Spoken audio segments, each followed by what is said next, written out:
उत्तराखंड मंथन के सभी दर्शकों को नमस्कार। राजनीति में हवा का रुख कब बदल जाए कोई नहीं जानता, लेकिन जब बात पश्चिम बंगाल की हो तो सियासी समीकरण हर पल करवट लेते हुए नजर आ रहे हैं। 2026 के विधानसभा चुनाव के परिणाम आने में अभी थोड़ा सा समय है, लेकिन राजस्थान के रेतीले धोरों से बंगाल की सियासत को लेकर एक ऐसी आंधी उठी है जिसने राजनीतिक गलियारों में खलबली मचा दी है।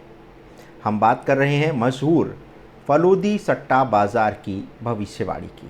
जी हाँ, फलोदी सट्टा बाज़ार, वो बाज़ार जिसके सटीक अनुमानों ने कई बार बड़े बड़े एग्जिट पोल्स को भी पीछे छोड़ दिया है। कुछ समय पहले तक इसी बाज़ार का दावा था कि 2026 में दीदी यानी ममता बनर्जी की आंधी चलेगी और टीएमसी 150 से ज़्यादा सीटों के साथ सत्ता में वापसी करेगी, लेकिन अचानक सब कुछ पलट गया। जी हाँ, फलोदी सट्टा बाजार ने एक हैरान करने वाला यू टर्न लिया है।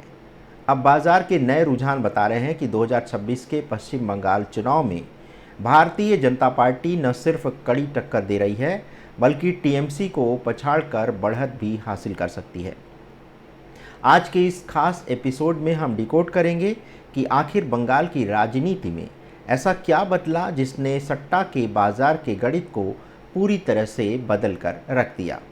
रिपोर्ट्स के मुताबिक शुरुआती चरणों में टीएमसी का पलड़ा भारी था, लेकिन हालिया राजनीतिक घटनाक्रमों, विवादों और बीजेपी के आक्रामक ज़मीनी अभियान ने माहौल बदल दिया।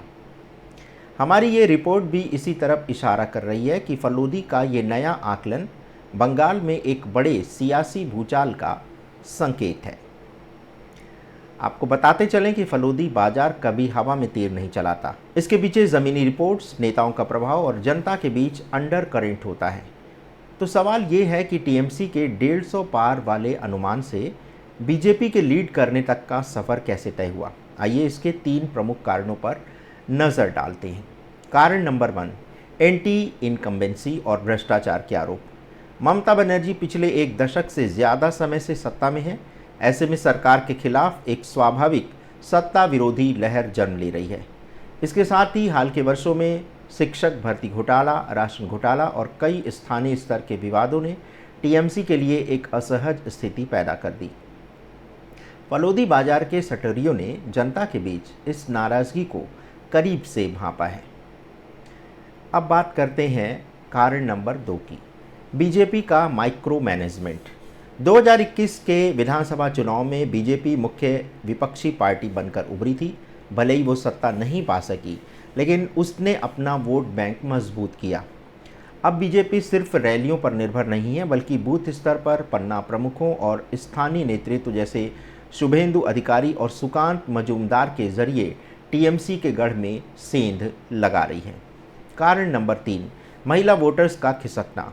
ममता बनर्जी की सबसे बड़ी ताकत रही हैं बंगाल की महिला वोटर्स। लक्की भंडार जैसी योजनाओं ने उन्हें अजेय बनाया, लेकिन हालिया कुछ स्थानीय विवादों जैसे संदेश खाली का मुद्दा ने महिला सुरक्षा को एक बड़ा राष्ट्रीय मुद्दा बना दिया।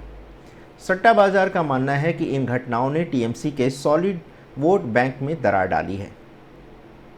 अब बात करते हैं टीएमसी की वापसी की रणनीति की ओर। जी हाँ, ममता बनर्जी को हल्के में लेना क्या सही है? बिल्कुल नहीं। भारतीय राजनीति में अगर कोई सबसे जुझारू नेता है तो वो है ममता बनर्जी। सट्टा बाजार के अनुमान भले ही आज बीजेपी को आगे दिखा रहे हैं, लेकिन टीएमसी का एक अपना मजबूत किला है। टीएमसी की सबसे बड़ी ढाल है उनका कल्याणकारी मॉडल। लक्की भंडार, कन्याश्री और स्वास्थ्य साथी जैसी योजनाएं सीधे तौर पर करोड़ों परिवारों को लाभ पहुंचाती है। इसके अलावा अभिषेक बनर्जी के नेतृत्व में पार्टी ने नवजवार जैसे अभियानों से युवाओं को जोड़ने की भी कोशिश की है। टीएमसी लगातार बीजेपी को बाहरी पार्टी और बंगाल विरोधी साबित करने में जुटी है। टीएमसी का नैरेटिव साफ है, बंगाल की संस्कृति की रक्षा केवल टीएमसी कर सकती है। अब ये देखना दिलचस्प होगा कि क्या सट्टा बाजार इन कल्याणकारी योजनाओं की ज़मीनी ताकत को कम आंक रहा है। ये देखने के लिए हमें 4 मई का इंतज़ार करना होगा।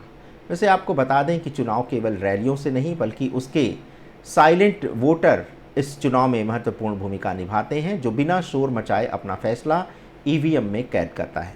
2026 के चुनाव में भी कुछ फैक्टर गेम चेंजर साबित हो सकते हैं।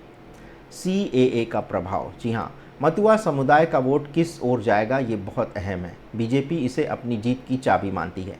वाम दलों और कांग्रेस का रुख क्या है? क्या लेफ्ट और कांग्रेस का गठबंधन TMC का वोट काटेगा या बीजेपी का?